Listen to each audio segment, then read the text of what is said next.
द्वादशो में शुक्ल पक्ष से माधवे मासी माध्यम। ये चीज थोड़ी सी वेद के अंदर आई है, लेकिन मुझे भी थोड़ा डाउट होता है, लेकिन चलिए मुझे उससे मतलब नहीं है। द्वादशो में शुक्ल पक्ष से माधवे मासी माध्यम, अंतिम ऋषि जब आएंगे वो माधव मास के शुक्ल पक्ष में 12वीं तारीख को जन्म लेंगे। हिंदू धर्म के अंदर तारीख तक बताई गई है, आखिरी नबी की पैदाइश की तारीख कब होगी, किस तारीख में पैदा होंगे, शुक्ल पक्ष के माधव मास के शुक्ल पक्ष में 12 तारीख को आएंगे। हालांकि हम लोग मानते हैं 9 रबीउल अव्वल, अल्लाह के रसूल सल्लल्लाहु अलैहि वसल्लम के एक आमुल फील हाथियों का पहला साल और 9 रबीउल अव्वल। लेकिन हमारे मानने से क्या होता है, मुसलमानों का एक बहुत बड़ा तबका, मुसलमानों का एक बहुत बड़ा गिरोह अल्लाह के रसूल की तारीख पैदाइश कितनी मानता है, 12 रबीउल अव्वल। 2 तारीखें मशहूर हैं आपकी पैदाइश की, एक तो 9 रबीउल अव्वल और एक 12 रबीउल अव्वल। 12 ज्यादा मशहूर हुई है, इतनी मशहूर हुई कि हिंदू धर्म की किताबों तक में 12 लिखा हुआ है। द्वादशो में शुक्ल पक्ष से माधवे मासी माध्यम, माधव मास के शुक्ल पक्ष में 12 तारीख को पैदा होंगे। जिस किताब के अंदर तारीख पैदाइश तक बता दी जाए, आज हिंदू भाई उसी नबी को पहचान नहीं पा रहे हैं। आखिरी नबी कल की पैदाइश कितनी, 12 तारीख, 12 रबीउल अव्वल को पैदा होने वाले एक ही नबी हैं जनाब मोहम्मद रसूलुल्लाह सल्लल्लाहु अलैहि वसल्लम, जिनकी तारीख भी 12 बताई जा रही है और जिनकी प्यारी सवारी ऊंटनी बताई जा रही है। से परवाहिरो बधूमंतो द्युदशा, जो ऊंटनी पर सफर करेगा उसकी प्यारी सवारी ऊंटनी होगी, जिसकी मान मर्यादा प्रतिष्ठा इज्जत और सम्मान आसमान की आकाश की बुलंदियों को छुएगा। जो आकाश की यात्रा करेगा यानी मेराज पर जाएगा, सफर मेराज की तरफ इशारा है कि जो आसमान का सफर करेगा। बधूमंतो द्युदशा, और जिसकी बीवियों की तादाद 12 होगी, जिसकी बीवियों की तादाद कितनी होगी, 12। लो, प्यारी सवारी ऊंट और बीवियां कितनी होंगी, 12। 12 बीवी वाला कौन है, मोहम्मद रसूलुल्लाह सल्लल्लाहु अलैहि वसल्लम। 100 किसी की 99 थी, किसी की 1000 थी।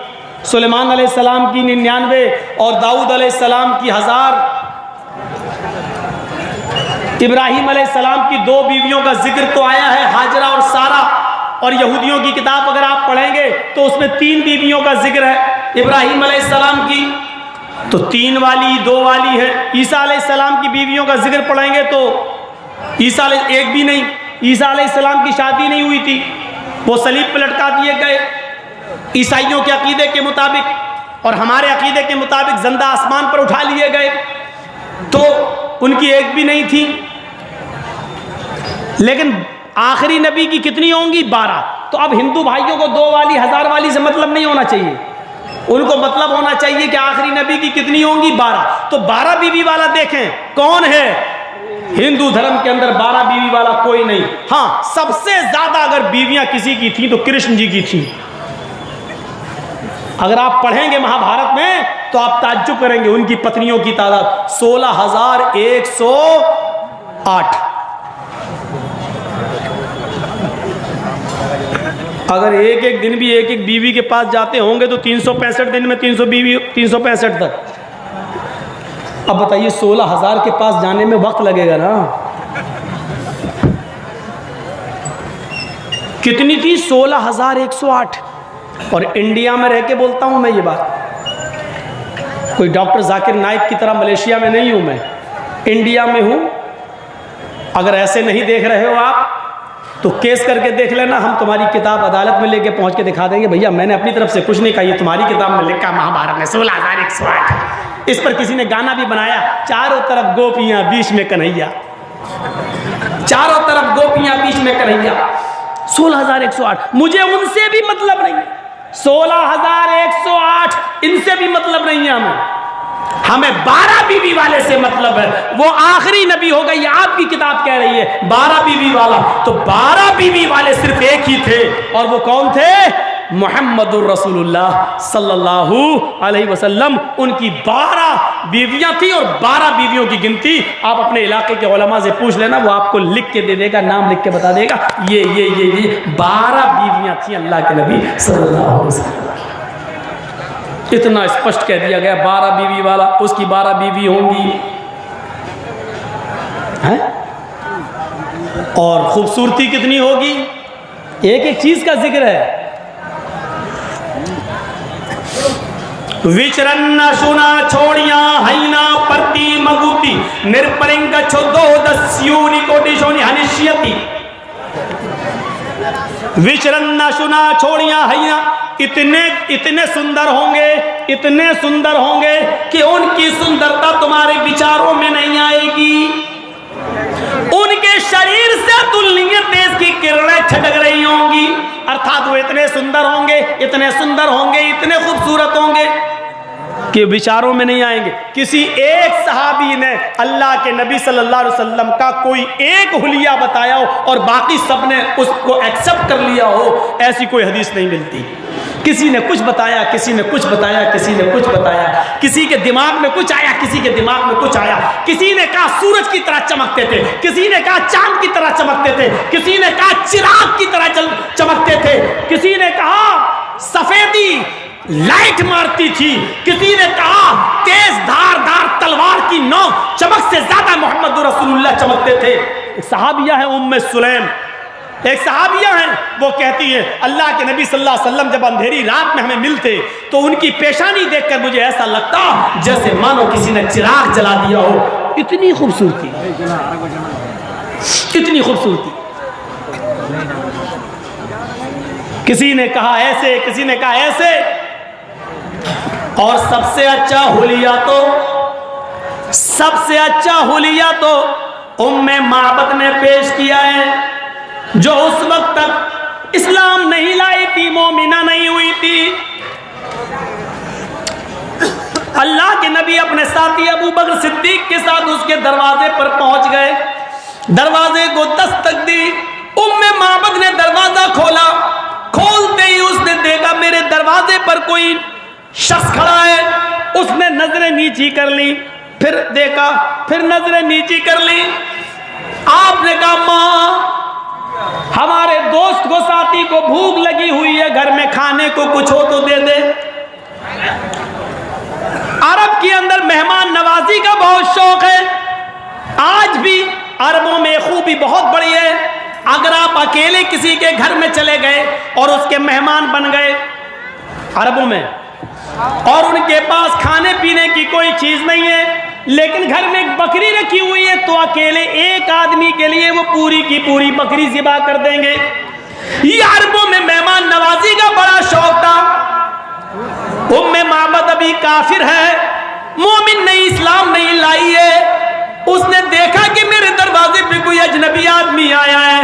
कहने लगी बेटे तुम भूखे हो, लेकिन मेरे घर में खाने को कुछ नहीं है, मैं कैसे तुम्हें दे दूं? आपने कहा मां कल परसों का कुछ रखा हुआ मिल जाए तो दे दो। कहा बेटे कुछ नहीं है। आपकी नजर बकरी के ऊपर पड़ गई। मां इस बकरी का दूध ही पिला दे, मेरे साथी को भूख लगी है। बुढ़िया ने कहा मां बेटे इस बकरी ने तो कई महीने से दूध देना बंद कर दिया है, ये तो दूध ही नहीं देती, और अब जिंदगी भर कभी देगी भी नहीं, क्योंकि बिल्कुल मुर्दार हो चुकी है, सिर्फ रूह आती है, हड्डियों का ठूट बनी हुई है। इसने बच्चे देना बंद कर दिए, दूध देना बंद कर दिया। इतना सुनना था। कहा मां जरा घर से एक बर्तन ले आ, मैं भी तो जरा आजमा लूं, मैं भी तो देखूं ये बकरी ने दूध देना कैसे बंद कर दिया है।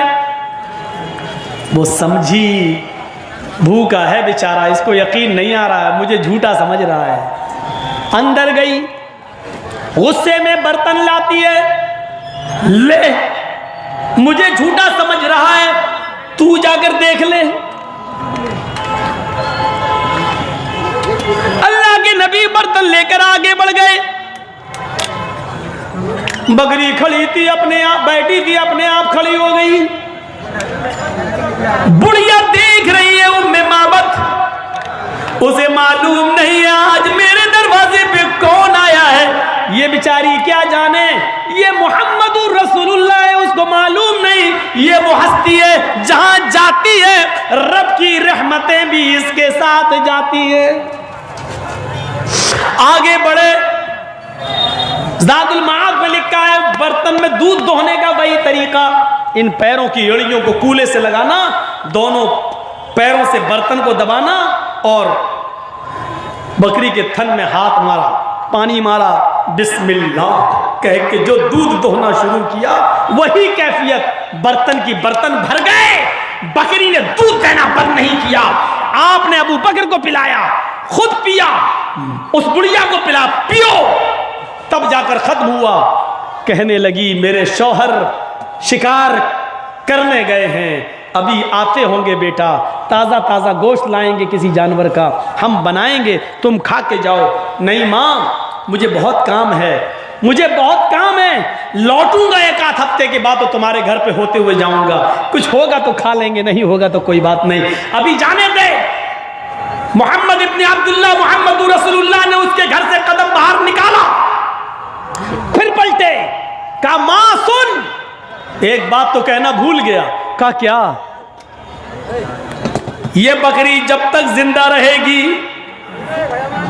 तू इस बकरी का दूध दोते रहना, ये बकरी अपनी पूरी जिंदगी दूध देना बंद नहीं करेगी। तूने मुझे दूध पिलाया, इस बकरी का एहसान किया, मोहम्मद एहसान का जवाब एहसान से देता है। आज के बाद ये बकरी जब तक जिंदा रहेगी दूध देती रहेगी, तो इस बकरी का दूध पीते रहना है। इतने से एहसान का इतना बड़ा बदला। ये कहकर आगे चले गए।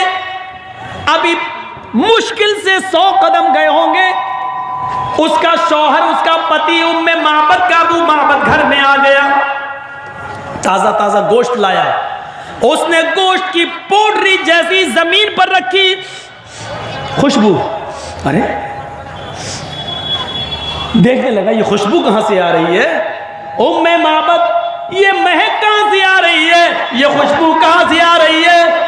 ऐसे घर की तरफ देख रहा है, अचानक उसकी नजर खड़ी बकरी के थनों पे पड़ती है। उसके थन में अभी भी दूध का कतरा लगा है, टपक रहा है जमीन पर एक एक बूंद। बकरी के थन में लगा हुआ दूध का कतरा और घर में उठने वाली खुशबू सूंघ कर बकरी के थन में लगा हुआ दूध का कतरा देखकर चीख पड़ा, अभी इस राह से गुजरा है कोई, अभी इस राह से गुजरा है कोई, कह देती है शोखी नक्शे पाकी।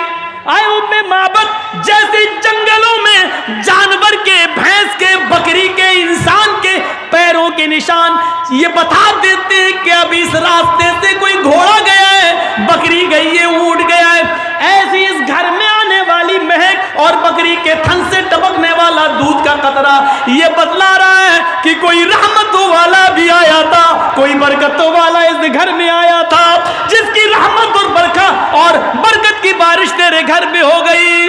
उम्मे माबद रोते हुए कहती, हाँ वो भूखा था, मालूम नहीं वो कौन था, लेकिन भूखा था।